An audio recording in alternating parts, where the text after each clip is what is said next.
Hello, one and all. Garland Nixon here. Oh my gosh, I'm at the bottom of the barrel here. Garland Nixon here with Jeremy Kuzmarov. He is the editor at Covert Action Magazine. Everything you want to know about spookery is this is the guy you want to talk to, and we got lots to discuss. Let's talk.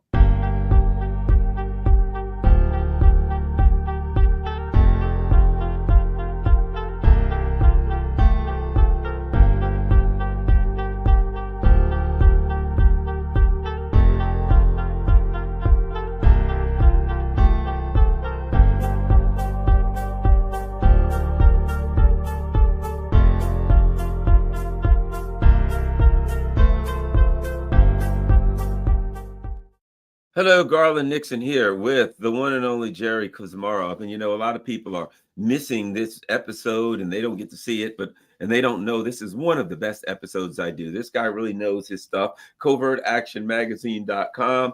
That's his website. It was started by Philip Agee, former CIA guy. And just here's a great article. What do you know? USAID should be shut down for real. Let's start off with this, Jeremy. USAID, which people like us already knew what it was, but it's finally in the news. And one of the first things that popped into my mind, they ask you about it. As soon as they were completely exposed, it came out that this organization, the OCCRP, the Organization for Corruption, something or other, was completely run, paid, operated by the by USAID. And the first thing I remembered was the Panama Papers. When the Panama Papers came out, and a lot of people were like, it's interesting. It looks like there's some spookery afoot. Didn't really go after anybody in the United States. It was, Putin, he's getting money all over, adversaries of the United States. But it was like this OCCRP anti-corruption thing was somehow somebody, some kind of way, got into a lawyer in, I don't know, somewhere in South America, Panama, Brazil, got a bunch of information off of their computers and released it. And they were anti-corruption. And now we find out it was all USAID all the time. And your thoughts on USAID, the kind of where they started and what do we need to know about USAID? Okay.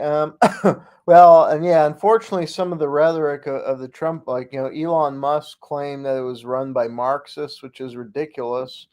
And I'm not necessarily in favor. Well, I would shut down USAID and start a new aid organization. I mean, that's devoted specifically to foreign aid. I mean, I'm not against that concept, and they can do some good. But yeah, USAID had long been tainted, in part by its infiltration by the CIA.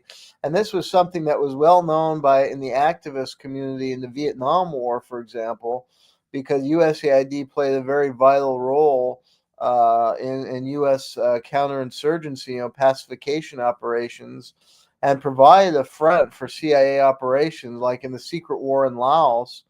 The dispensement of relief aid was actually channeled to the Hmong, whom the CIA was training into a private mercenary army to fight against the communists in Laos, who are still in power, because the Royal Lao Army was ineffective, which had been totally funded by the United States. So they used USAID as a cover to funnel arms and, some relief aid that was specifically in the molding the Hmong as a proxy army of the United States. And I studied, I published a book in 2012 that was based on deep research on USAID records of the USAID's Office of Public Safety, which was a Cold War institution that was run out of the USAID to train foreign police forces.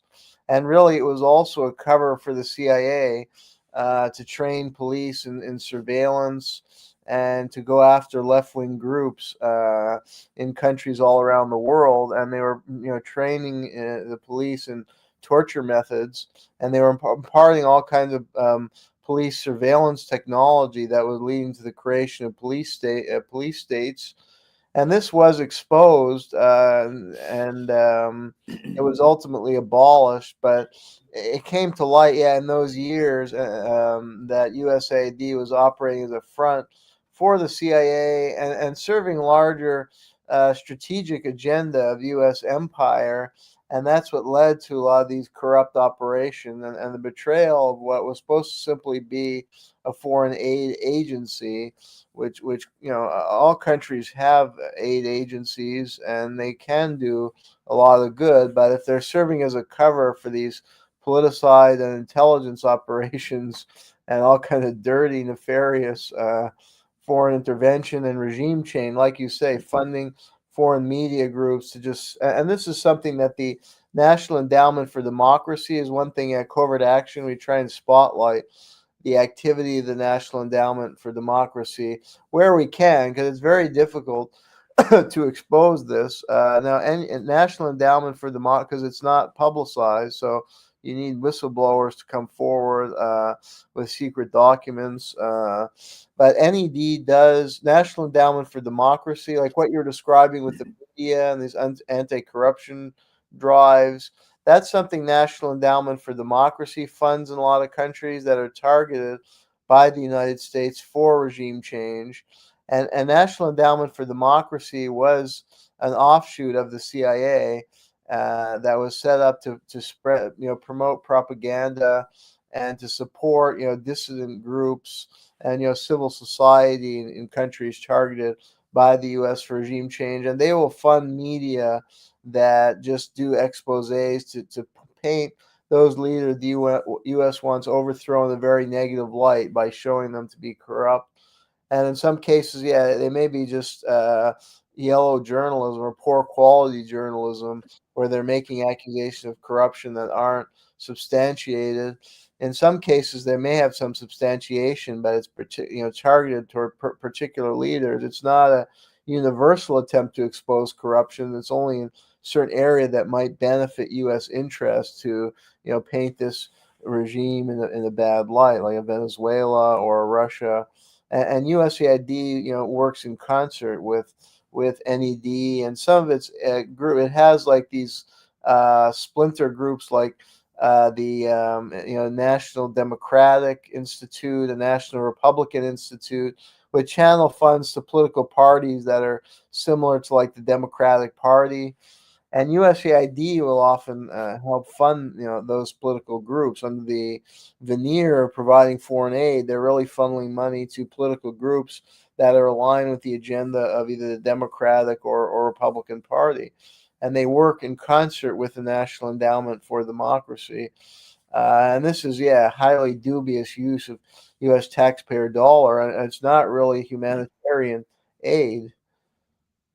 One of the things I think that's interesting is when you start looking at all the transgender stuff that's showing up on the books. And here are my thoughts. And I thought this all along. That whole thing was a big cover. You know what I mean? It was, okay, we're standing up for transgender rights here. We're standing up for LGBTQ rights in this country, blah, blah, blah, right? That was like the leading edge, something that they came up with the leading edge of liberal interventionism, right? I can't think of any other reason to go into this country and spend money. I need to make up and put my seed money around, be it bribes or whatever it is. And so I come up with a cover story. And the cover story is what it's going to be what? Well, you know what? Maybe most everybody in this country is brown, or most everybody in this country, it's a Muslim country, or everybody in this country is something. So it's kind of hard for me to find a minority group, or, maybe the women. But I can always come up with transgender things like that, because it's always, no matter where I go, that's going to be the smallest minority. In many countries, they'll be oppressed. So it's like the perfect cover story. The sad thing is that the people that are hurt the most by this are the LGBTQ community, because their actual issues that they have are if they come up with an actual issue, everybody says, oh, that's just more CIA stuff. You know what I mean? But it seems to me that is like the perfect cover story. The things that they claim to be doing, we're going to help the poor, we're going to do this, goes from actually doing it, that becomes the minimal to the perfect cover story for all the diabolical deeds that they're really doing. Yeah, I think that's a good right on the mark. And as a historian, I've looked at this historically, how they're, and this is similar to other empire. I think the United States follows in the mold of the British and French empires, who always exploited fissures in society and sought to manipulate minority groups who were genuinely oppressed, and recruit them. Like what I was saying with Laos, the Hmong had a contested relationship with the government in Laos. And there had been a split in the Hmong clan with regard to the communists. There were certain factions in the Hmong actually allied with the communists, and other factions didn't. But the Hmong had been oppressed historically, and the French first recruited them to fight as a proxy army for the French, and then the CIA did the same thing. And like in Nicaragua, the in the 80s, when the U.S. and CIA were fighting the dirty war against the socialist Sandinista government, they tried to recruit the Mosquito Indian population, which historically had been oppressed. And I guess the Sandinistas, in their short time in power, hadn't been able to rectify the historical injustices. And they had certain legitimate grievances. So that's what foreign powers do. They and imperial powers, whether the British, French Empire, United States, they exploit these minority groups and they recruit them for their own agenda, and they ultimately use them, those minority groups. So it gets to what you're saying about these LGBTQ groups. If they get in league with the NED, if they accept funding, or USAID or CIA, they're just being manipulated, and it's not going to ultimately advance their cause. In fact, it may further, repression against them or resentment against them if they're found to have foreign money, or if they're part of the regime change operation. And in some cases, the U.S. has done this where they've supported like an LGBTQ leader as part of a regime change operation who's not a progressive, but and who's going to adopt a very regressive economic program that served the interests of foreign capital, but they're billing him as at the vanguard of gay rights and progressive movements, because they play up. I mean, that's what they do in our politics. They play up this identity politics.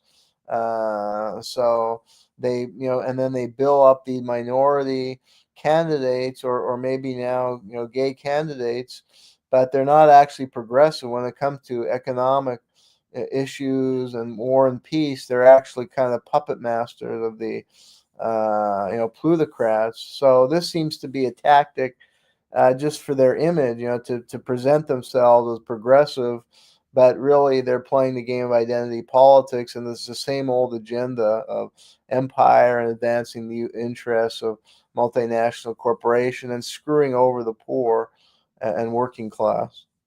Yeah, I agree.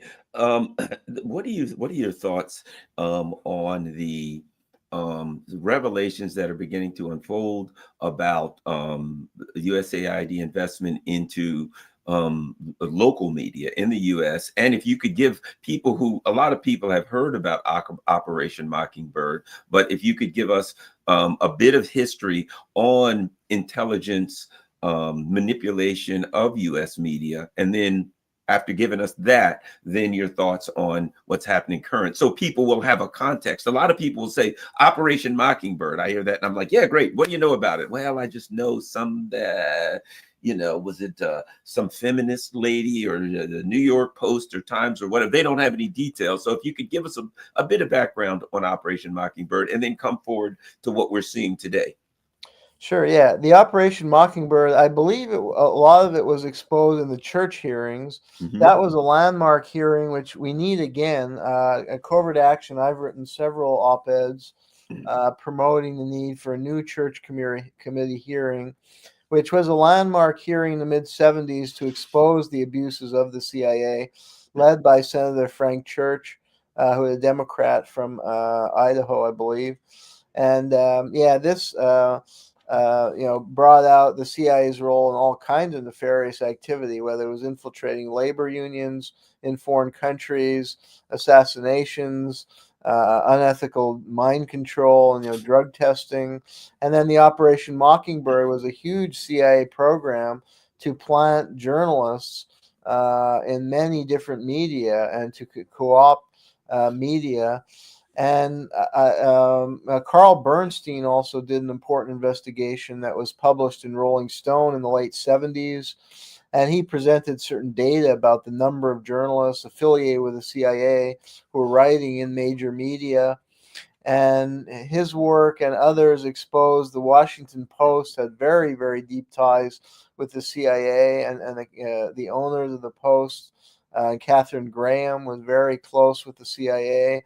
She was also very close with Lyndon Johnson, who was a CIA politician who had been, head of the Senate and then president, obviously very friendly to the CIA. So yeah, it was just an operation for the CIA to basically control the media and to propagandize the American public. But it was in such an effective way because the public wouldn't know they're being propagandized because they think they're reading an objective journalist. But really, this is a guy in the pay of the CIA. And this went hand in hand with these larger programs of the CIA to co-opt intellectuals, academics.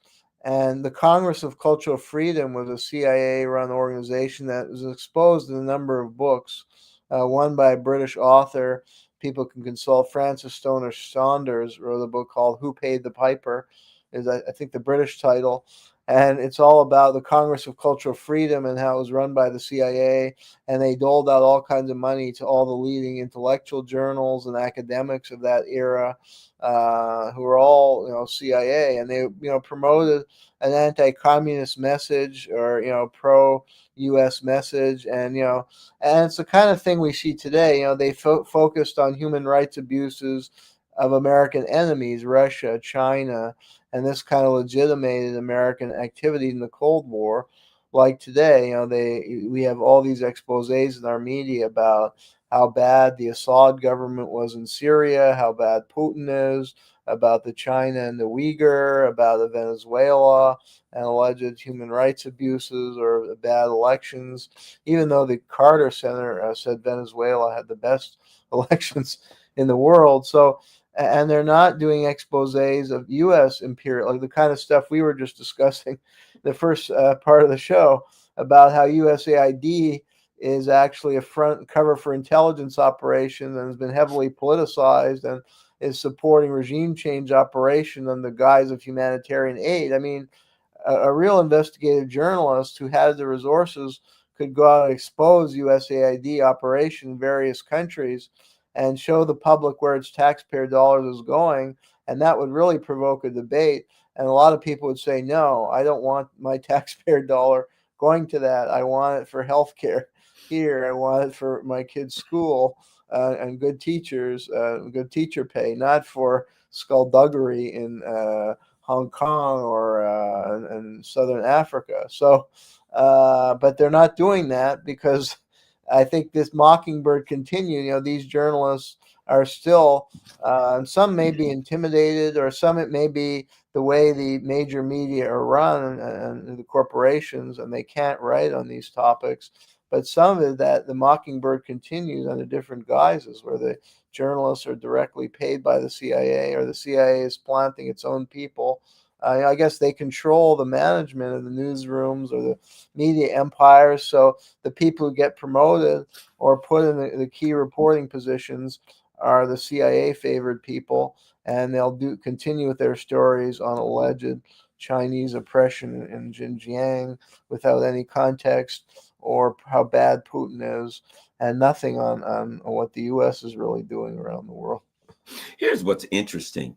Being a person that spent a lot of time in the media, in the mainstream media and in the alternative media, one of the things that I've learned is it's not just the story that you're reporting. It's the context, right? It is the context of, is it a moral position? Is it an economic position? As an example, if I find out that that the government is dragging innocent poor people out in the street and sacrificing me in rituals, beating them to death and torturing them, right? the context in the government is this: our tax dollars are being wasted on doing something, right? Rather than addressing the morality of what we're doing. It's like, why are we spending all this money on that? And so what we're getting with USAID, which I think is a great cover for the empire, right? And for the domination and doing things wrong, is not what was done was condoned by the government of the United States. It was immoral, it was unethical, it was illegal under our laws, and it was illegal under international laws, and it's illegal to lie to the American people about it, and it's illegal to do these things with money. I mean, laws were broken all over the place. And what they say is, our tax dollars were spent in a bad way. This is an accounting error. This is an issue that the context we're given is one of liabilities and asset sheet. Where let's bring the bean counters out to look at what we did and determine why they wasted money, as opposed to, we were trying to overthrow countries, and that's illegal under international law. And here's why I think: because the State Department is exactly the same thing as USAID. And if you got an embassy, it is a regime change operation in your country. The old joke, why is it that nobody's tried to overthrow the government, because the US government, because we don't have a US embassy here?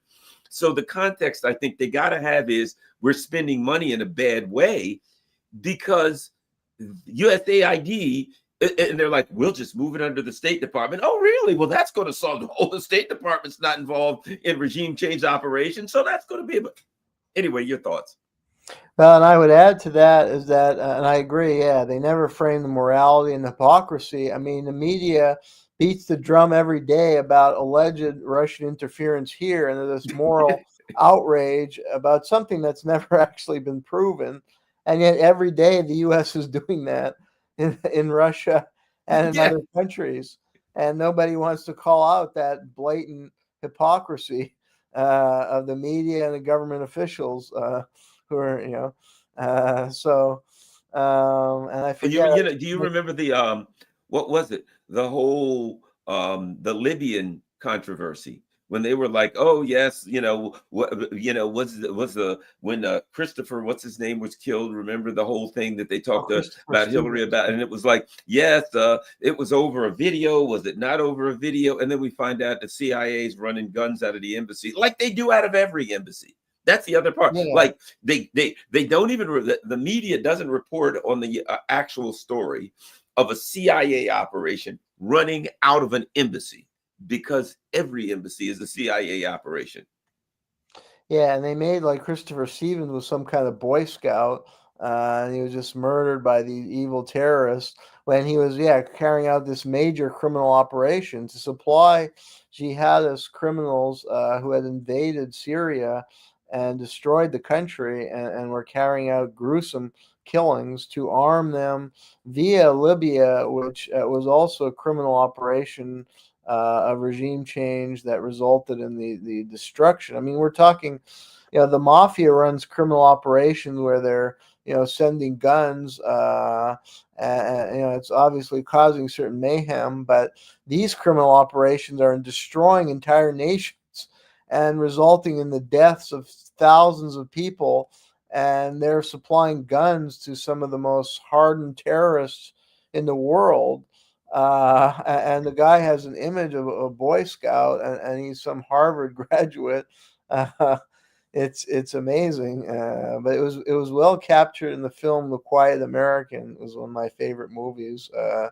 The novel by Graham Greene, where he kind of punctures the myth of the American innocence, and he presents this character who's this Harvard graduate, and as looks like he's American as apple pie on the surface, but when you get into it, it's really dark what he's doing. So, yeah. And another point I was going to add was about political economy, that the media never addresses the political economy, like of how the State Department, is ultimately serving the interests of this plutocratic elite that fund the politicians, and that are the one pressing for these aggressive imperialistic foreign policies so that they can exploit the natural resources of foreign countries, or so that they can make more and more profits in those countries. I mean, that's ultimately usually what it's all about, but that's never reported on. That's kind of subversive, and even there's only like certain gems in the alternative media who ever report on this. Like,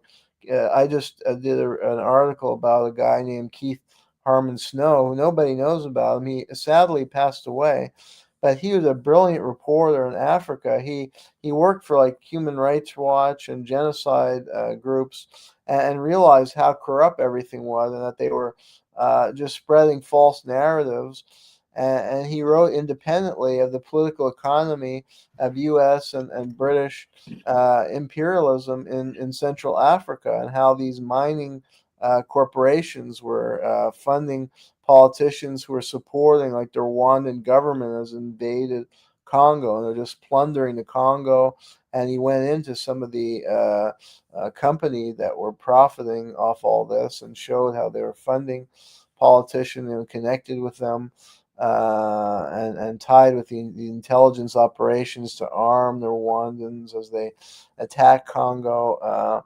So that aspect, yeah, it should be reported, but it's never reported at all.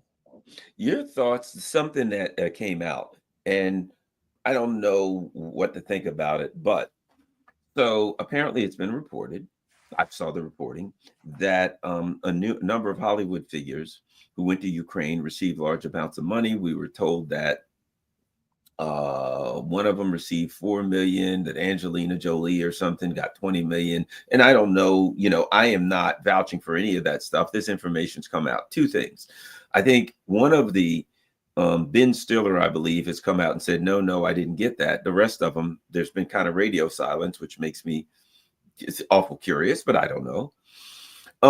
If you could talk about, well, let's start here. I often feel like when we look at these numbers and they say, oh, yes, we spent, $200 million to create a pamphlet on transgender, whatever, indigenous people in the Amazon or something like that. That seems preposterous. And when I hear people start jumping around, oh my gosh, they spent $200 million on a pamphlet, and the pamphlet was never created. Well, the $200 million was spent. And I feel like I know they bribed the living crap out of officials, that a lot of these things that are put on the ledgers as money spent, because a lot of people are looking, can you believe how much they spent on a play and such, or can you that this in Afghanistan, and the money, what millions and millions of dollars on one gas station in Afghanistan, right? And people are like, I could build a that same gas station for $500,000, and they spent 50 million, I think. They didn't spend $50 million on a gas station.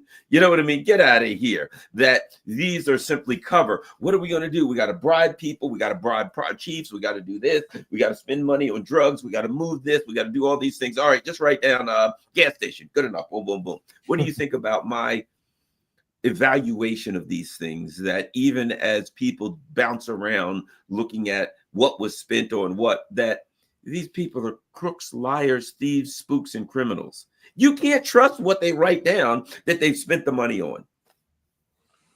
Well, I think that's true, and it's become more and more corrupt as time goes on. They became more and more brazen in that deception, and in running these kind of criminal operations and thievery.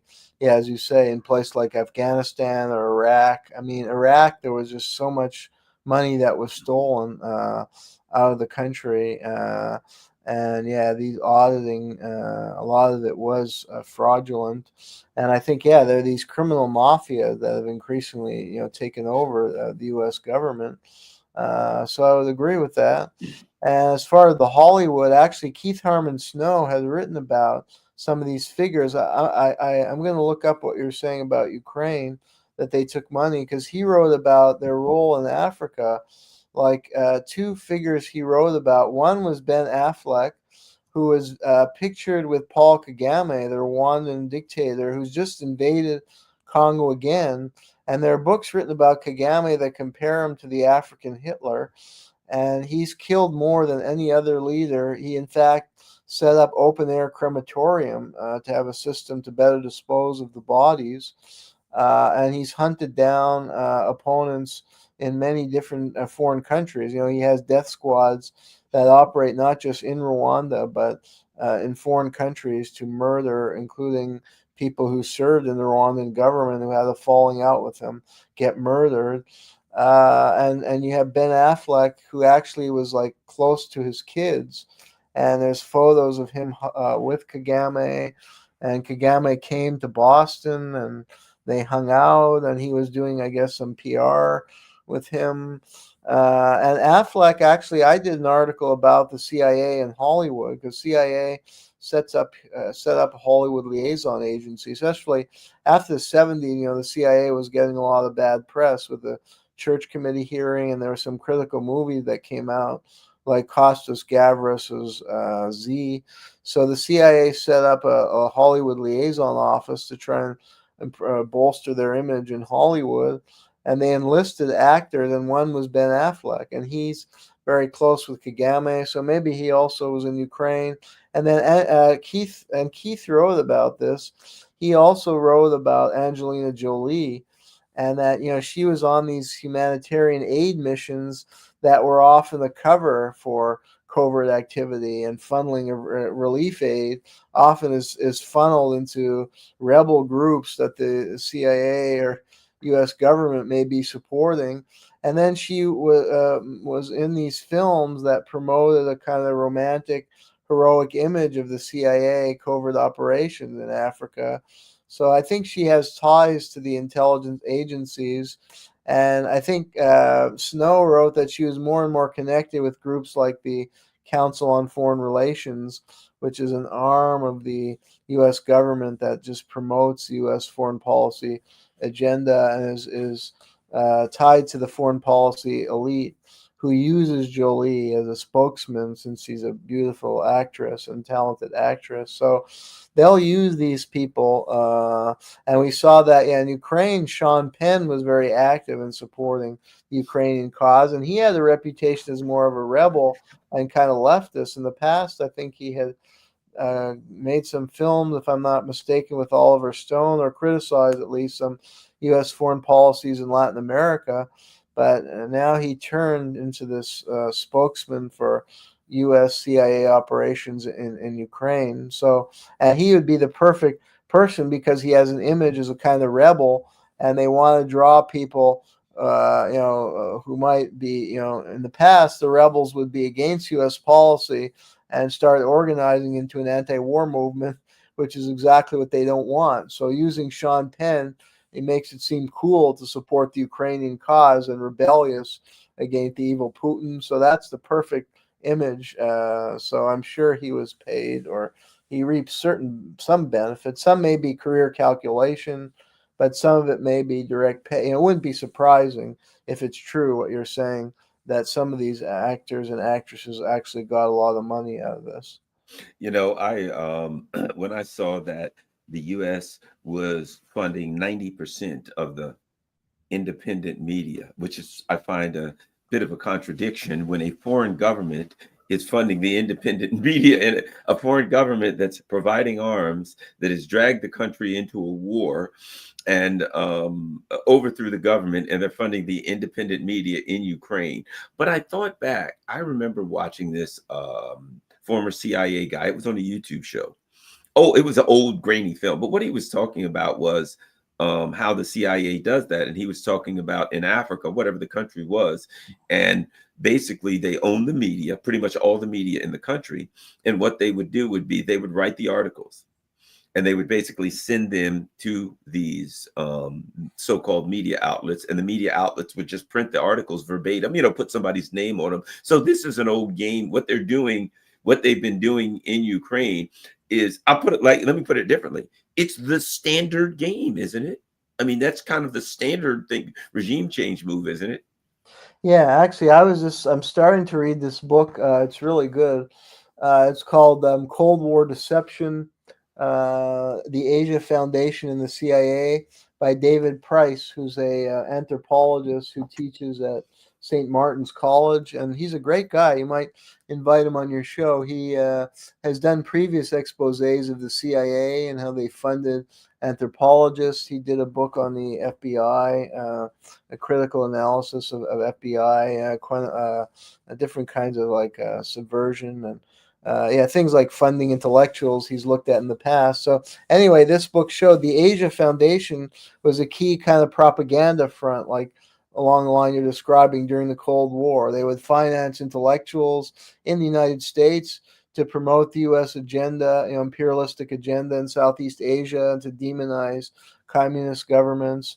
And they would fund people in those Asian countries, intellectuals, media gadflies, and finance like journals and radio broadcasts to get the population to support pro-U.S. leaders and support anti-communism and to demonize communism. So they and that's just one CIA-backed organization. There are things like Radio Free Europe.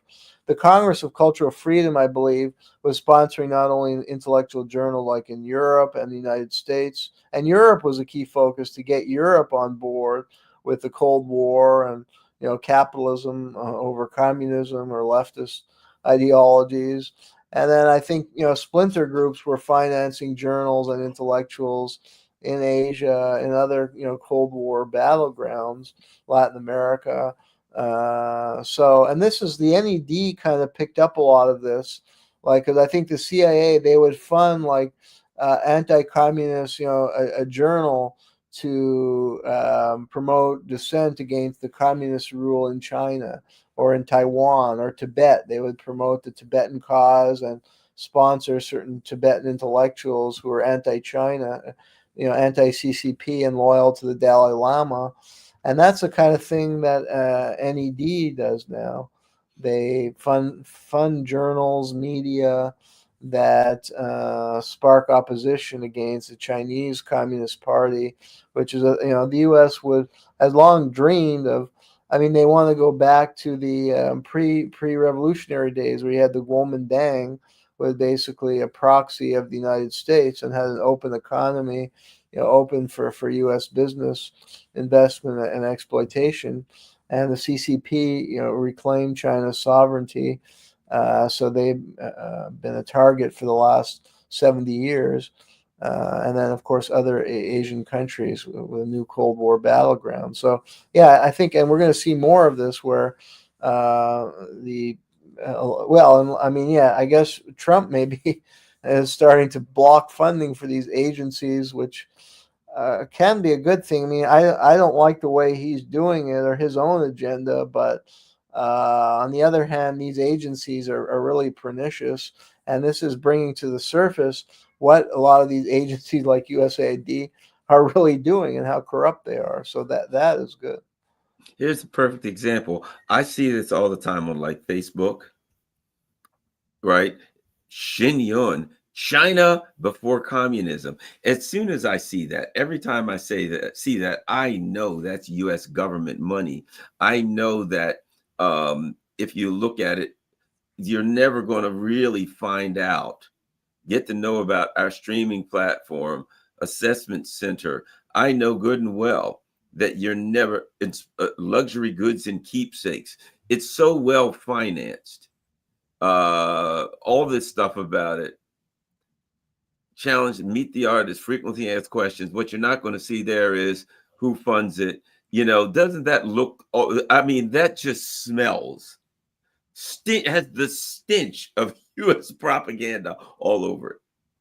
Yeah, and the U.S. propaganda is very wide and often insidious, and that's why it has been effective for decades now, because most people don't realize they are being propagandized, and that's why funding intellectuals and media has proven a very effective strategy. Yeah, and often the target is the American public, and I think William Casey said, we know our CIA disinformation campaign is a success when everything the American public believes is a lie. And that's basically He's what the kind of there. situation you have today. And, so many intellectuals have been compromised, and intellectual life and people don't even realize that. And I realized that working in higher education, only after working for some years in higher education and facing such hostility from colleagues, because I was actually teaching students independently of U.S. propaganda and to be critical of U.S. foreign policy. And the wrath was brought upon me, and my career did not advance. And there's a CIA critic. I did an article, and actually David Price, this author, who's a great author, an investigator on these kind of topics, he brought to my attention a CIA critic named David Condi, who worked in the Far East for 20 years and was an expert on the kind of stuff we're discussing: CIA promotion of propaganda and use of fronts to spread disinformation in foreign countries and in the United States. And yeah, and he wrote various critiques of the CIA, although they were censored in the United States, and nobody knows about them. They were published by like Indian publishers.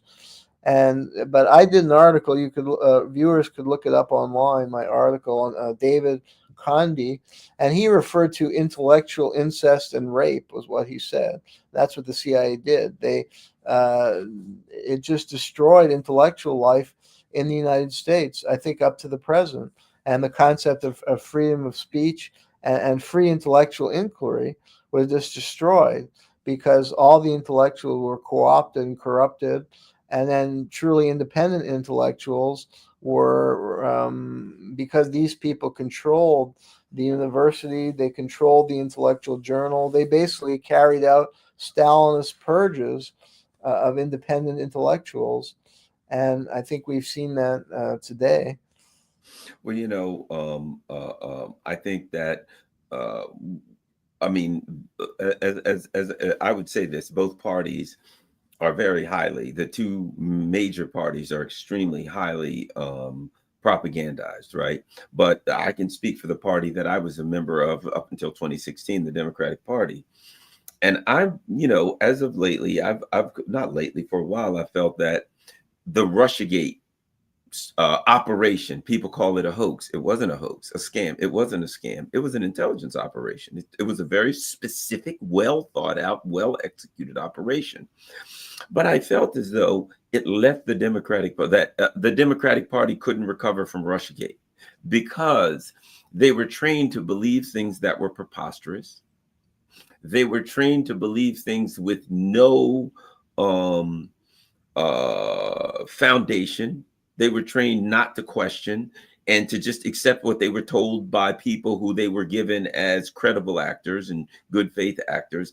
And so now you have a party that will believe things that will do a 180 on anything overnight. They were, as an example, the Democratic Party spent 4 years telling us that the 2016 election was illegitimate, despite all of the evidence to show that the Russians didn't um, do anything to try to influence it.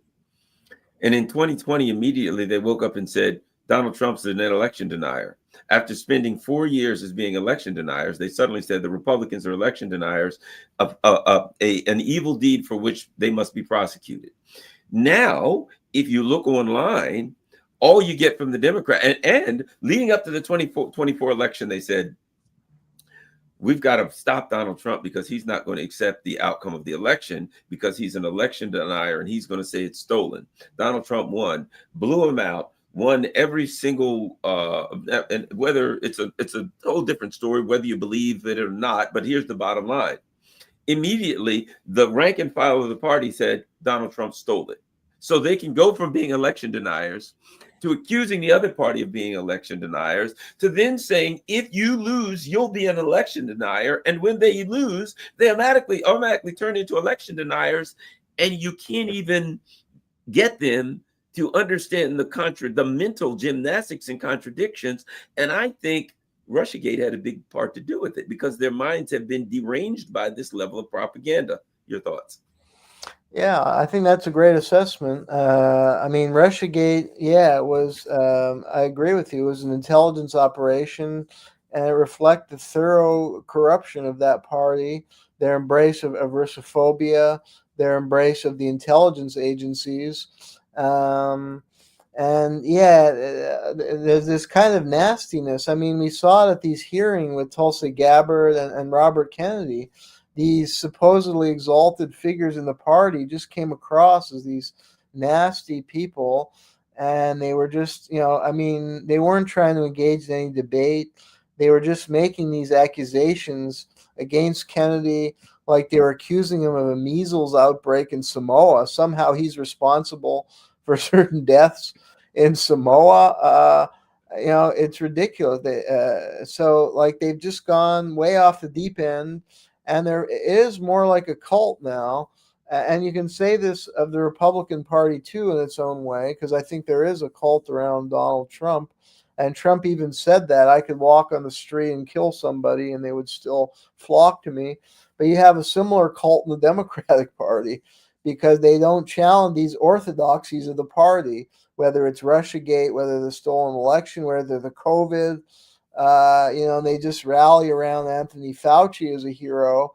And yet there's a lot of evidence that Fauci is a really corrupt guy going back to the 80s, that he pushed this AZT drug for HIV/AIDS, and it wasn't even properly understood, the connection between HIV and AIDS, and there's still a lot of question marks today.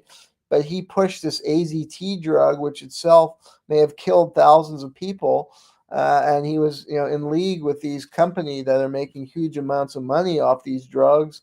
And again, we saw with the vaccines.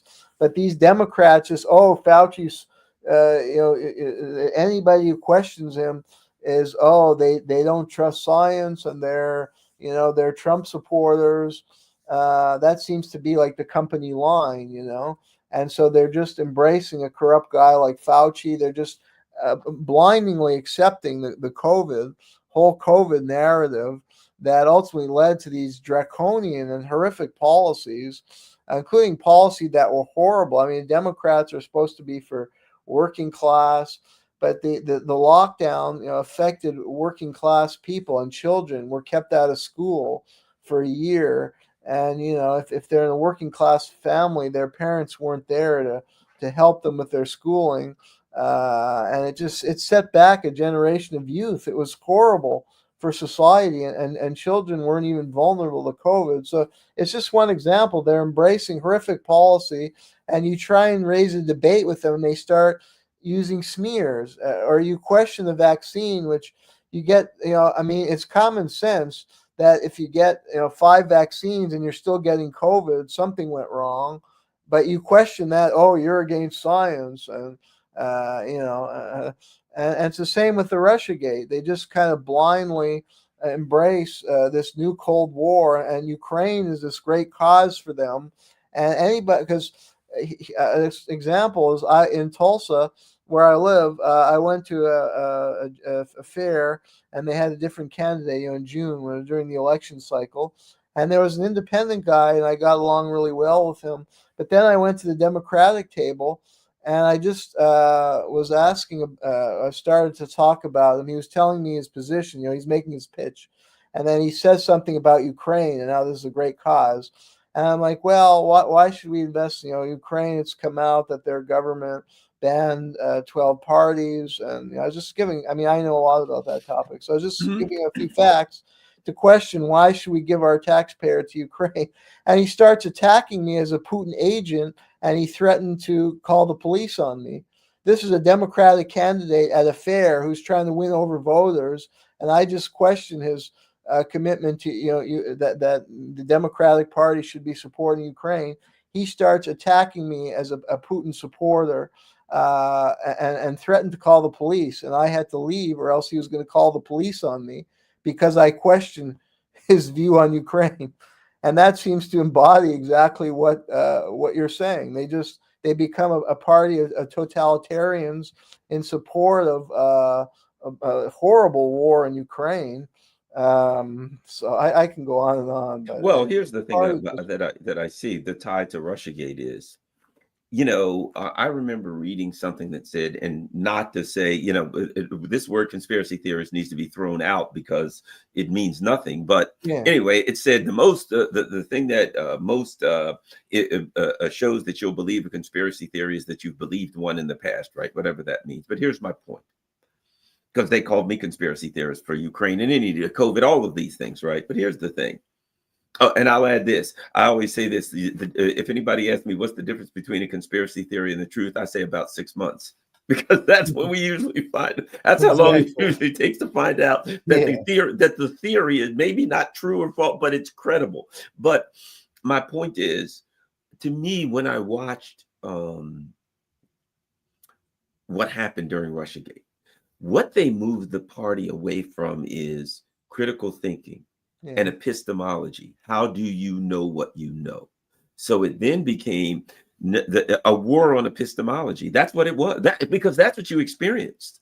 Yeah. What you were saying is, let's interject some facts into this conversation. You have taken a position, and I have a number of facts that would certainly could, if evaluated, could possibly point that you have made some errors in your evaluation of what you should support. And rather than accept new information and data, he flew into a fury. He immediately went to an emotional response. And that was, to me, is what they were taught in during Russiagate. And that is, we have enemies and we have allies. Your leaders will give you a list of the enemies and a list of the allies. And as a group, we accept the enemies, we accept the allies, and your leaders will give you a narrative. Your job is to A, accept the narrative, and B, defend the narrative. And you will be trained to become angry whenever you will be emotionally attached to these narratives. Emotionally, you're a member of this group. This is a narrative, and your attachment and support and everything in this group is relative to that narrative being accepted and true and supported.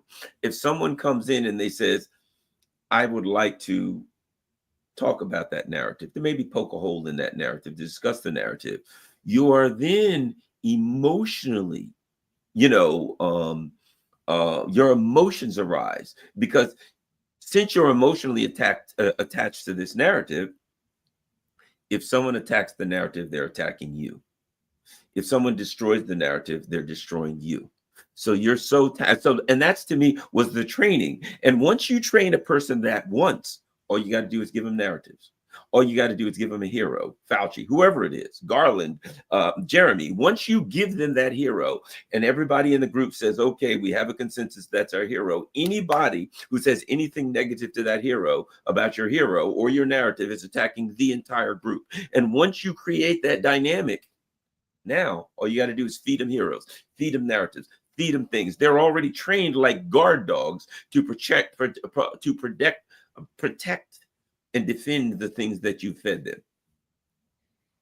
Yeah, that's an amazing assessment, and that goes against everything I stand for, because I work, in the humanities, encouraging critical thinking of students and fact-based analysis and interpretation for whatever evidence they come up with. I still teach at a community college, and we have a term paper, and that's what students I try and help them to develop, to build an argument based on evidence.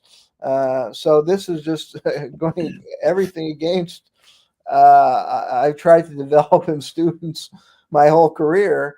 And yeah, I know politics often is emotional and irrational, but that's not a good thing. I mean, and that's not a good look. And I think that's why the party has become so unpopular. And it's almost reminded me of the Communist Party in Russia, and why it ultimately failed, because they were too rigid, and they had certain orthodoxy that you couldn't challenge. And I mean, I think, I'm more on the left, and I think the socialists have a lot of good ideas. But if you're too rigid about it, and if you descend into these orthodoxies and are not able to question any assumptions, and have this authoritarianism, then you fail. The people will turn against you. And I think that's what the Democrats have descended into. And they censored all the media, And increasingly, the alternative media, it's a toxic environment. If you work in alternative media, when you bring in certain issues, whether you question the narrative, whether on the COVID, some circles, Ukraine, January 6th, because they have certain orthodoxies about that, and there are misconceptions about January 6th too. They want to make it all a fascist coup, and there's some evidence, they don't want to process about FBI infiltration, and the role that the police played may not have been so kosher. And there's certain underlying agendas, of the deep state, if you want to call it, or oligarchy. They want to divide the public, and they may have tried to manipulate an event like this to their own advantage. But the Democrats or a lot of alternative media don't want to go there. It has to be all about Trump and how evil he is and the threat of fascism in America. So that's just another example. And if you challenge the narrative, you're ostracized. They start calling you these names, conspiracy theorists, or whatever the issue may be, January 6th, COVID, Ukraine, or some other. 9/11 is another one. They don't want to go there about the 9/11 and the fact that that was manipulated false flag operation. They can't go there. If you bring that up, you're a conspiracy theorist. And they use tactics of McCarthyism or Stalinism, where they'll ostracize you, ridicule you, and excommunicate you. The other thing I notice is this, and that is they connect things, and their argument is unrelated to you. For instance, I may make a statement that said, I have had instances where, let's say I said, talked about mandating the jab. And I said, look, I may say, I think everybody has a right if they want to do it. I think they should be better informed. But if somebody wants to make a decision, I believe in people's right to make a decision. I don't think that someone should be, punished if they don't make that decision, right? That's a very specific discussion. I have other thoughts. I've had people then come at me. COVID was real. I don't know why you people are saying that COVID doesn't exist and mask, and they say all these things. And I'll answer by saying, I didn't say anything about that. What are you talking about? That is totally unrelated to what I just said, right? Because when they hear me say the word COVID or the jab or anything like that, they have a collection of things that go with that. You know what I mean? It's like if someone questions whatever, something about the mandates for the jabs and under certain circumstances, they have a collection of things that that person also has to believe, right? And that, so you have to discuss all, okay, well, he doesn't believe this, he doesn't believe that, he's what, and I may not believe any of them, or I may believe some of it, doesn't matter. But I listen to people react to things that I didn't say, didn't imply, and were no part of the discussion, but in their mind, because they've been trained. This group of people all believe this, and we all believe that. And if you don't believe one of the things that I believe, you know what I mean? There's this wall here. The people on this side have a certain set of things they believe. The people on my side, which is the good side, have a certain set of things that they believe. And if you question anything, that means I have to now put you in the category of the people who believe all of these other things, and they don't even stop to think, well, maybe perhaps, there's an individual circumstance that we're talking about. Yeah, I think you're right about that. And this is a very disturbing phenomenon. And there's some kind of psychological manipulation at play here that otherwise, intelligent people kind of lose their rationality or have been in a way conditioned or in a way brainwashed. And there may be certain trigger words.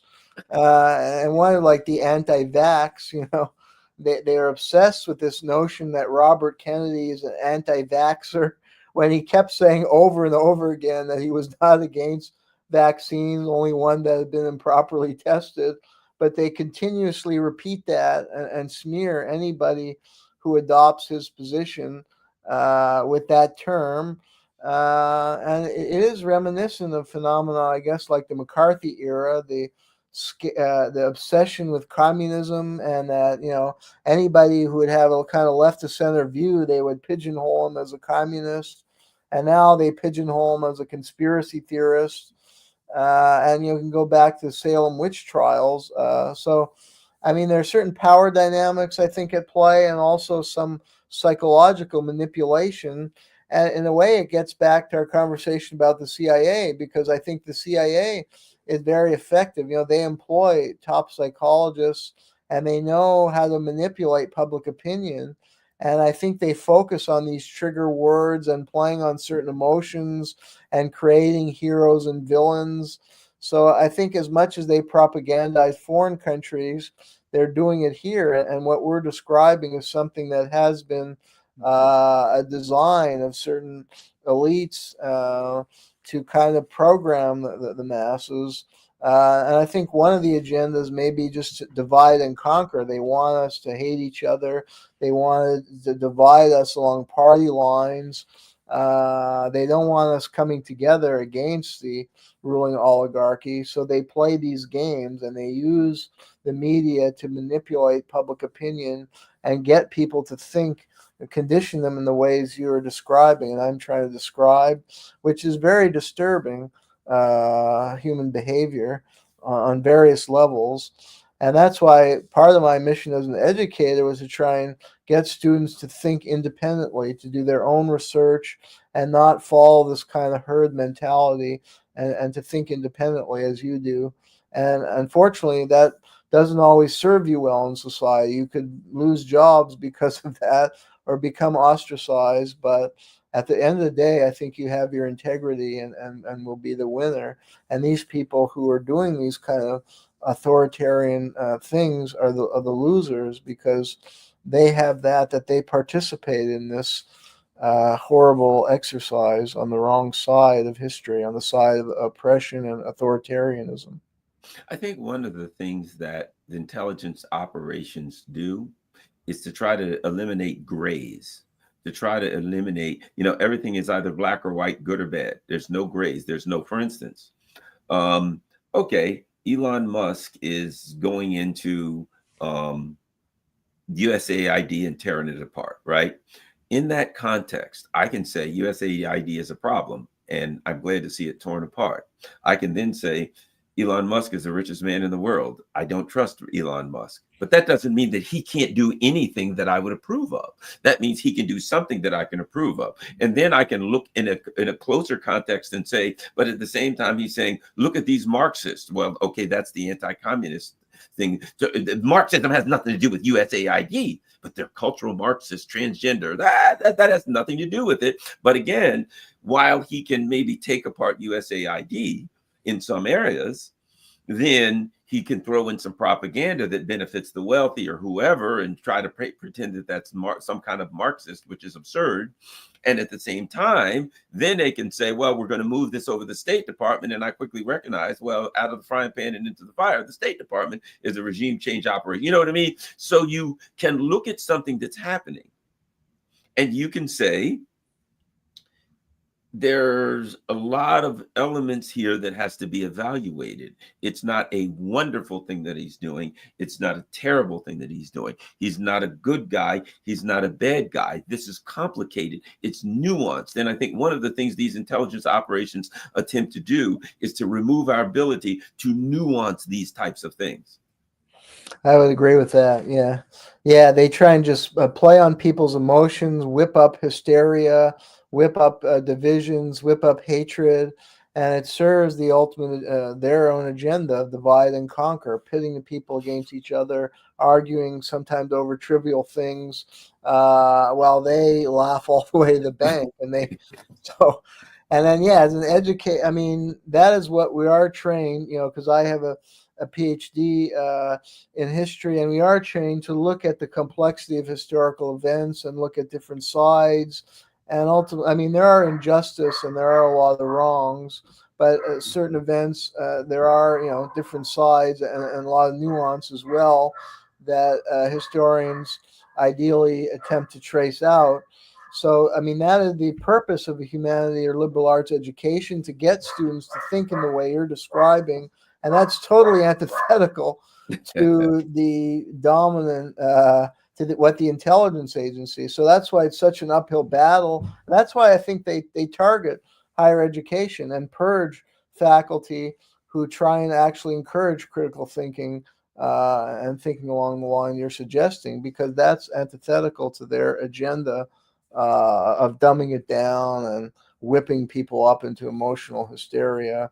And traditionally, that's how demagogic leaders have done it, like the Hitlers. They whip people into hysteria of hatred against certain groups. And I think Trump does it in his own way, and whipping people against immigrants and blaming them for all the problems in society that have a lot of complex origins and are rooted more in the misrule of the elite classes and greed of the elites. But he whips people into a frenzy of hatred against immigrants. So that's the tactic of his side. Yeah. And what you end up with is, and I see this in the chat, you end up with absolutism. Yes. This is true. This is false. This has to be true. This exists. This doesn't exist. You know what I mean? You end up with an absolute, which is the enemy of Garland Nixon. I'll be honest. The enemy of me is absolutism. People that can say something is absolutely true before it happened or relative to something. When I always ask people a question, people say, well, what about this, and this? And I say, I have one question for you. It's a question that I always ask myself. I have a daughter. Always taught my daughter to ask yourself this question. The healthiest question for thinking: is there any possibility that you could be wrong? Because the answer should always be yes. And I always say, well, what about your name? Your name's Garland Ronald Nixon. And I say, well, guess what? True story. When my mother went to the hospital, she said Garland Randall Nixon, and she wrote that down. And when they sent the birth certificate in the mail back then, they had screwed it up and they put Ronald. Maybe her handwriting was up. She just had a baby. I'm sure her handwriting wasn't the best, right? So if somebody says, is there any possibility you could be wrong, that your name is Garland Ronald Nixon, I'd say it's possible, because my mother could make an argument and say, that's not what I named him. The government screwed it up, right? So the question, the issue to me, the healthiest thing we could always do is say, is there any possibility I could be wrong? Yes, because that always leads us to investigations, right? To further investigate what we believe in and open to new information when something comes in and we say, oh, wow, I never thought about that. Holy crap. I don't know how many times I thought things were correct or right. And then, or I see something on TV or whatever. And years later, I look at it and I think, or movies. I watched, perfect example, one of these Jurassic Park movies. And after I watched it, I thought, so according to that movie, there was an evil corporation that was going to do terrible things with the food around the world. And a diverse group of young CIA agents infiltrated the company to stop this evil corporation from doing things to our food around the world. And I thought, that's a CIA op. Because the CIA would be in the corporation trying to get them to bid. So I'm like, I'm watching a movie from Hollywood where a diverse group of young CIA operatives infiltrate a company so they can do good things. And by the time I got home, I'm like, I just faced propaganda. I just watched a movie that was all propaganda. And I was just thinking, okay, that's an all right movie. What is it? Velociraptors attacking people, pterodactyls flying. I like that kind of stuff. I'm an old school action movie, right? I thought, oh, that's great. People got eaten by dinosaurs, carried away, ran for their lives, lots of excitement. And I get home and I'm like, holy crap, I just got propagandized. And I think that's why we have to always keep an open mind. You get the last word, and we'll go before we go. Yeah, I think we're really on the same page. Even in personal life, to grow as a person, sometimes you have to admit you made a mistake or did something wrong. And that's how you grow and become a good person. And as an intellectual, yeah, you always have to be open to new interpretation and ideas and to rethinking your past ideas. And even a lot of the research projects I did, like starting with my PhD thesis, which was related to drugs in Vietnam, I wrote a paper with a certain angle, and then I realized as I did much deeper research that I was totally wrong, and I altered my thesis, and I think ultimately I got it right, but it took me a while to get it right. So that's just, I think a model for everybody as an intellectual, as a person, to grow and we need to be open-minded. And these absolute movements are very dangerous and pernicious, and we should never get in that mindset. And that's why our political environment is so toxic, and we need to try and move past that. All right. 1 second here. I want everybody to see something before we go. The most important thing that you could see today, if you don't see anything else, there we go. It is a great website, and we are talking to the editor right now, and it's called Covert Action Magazine. That is Covert Action Magazine. Look at that. Silent propaganda on U.S. imperialism breeds confused Americans. How about this? Covert Action Bulletin. USAID should be shut down for real. If you have concerns about the deep state and intelligence, if you want to learn historically, there's so much great stuff on there. Who's who, what's going on, historical stories, you name it. So if you're really concerned or just curious about what's going on with the deep state, I have to tell you, I will highly recommend Covert Action Magazine. Also, do me a favor, because other people need to learn about this. It's important. People need to learn. We're being had, took, hoodwinked, bamboozled, misled, and led astray. It is critical that you share covertactionmagazine.com on all your social media platforms. We can all work together to help enlighten people. And this is one of the great websites my dear friend Jerry Kuzmarov does absolute yeoman's work there, enlightening people. And needless to say, something else, why you need to share it. Because one of the spookiest places, I'm on it right now, YouTube, Google. Google, as Julian Assange said, what was that article? Google's not what it seems to be. You familiar with that article, Jeremy? No, I'll look that up. Oh, yes. It's Google is not what it seems. I think it's called. Oh, great. It's an excerpt from his book called WikiLeaks Meets Google. And in it, he talks about he literally, like, he's like talking about when he met some people from Google. And he's talking about, well, this guy was Google's head of such and such. He came from the State Department.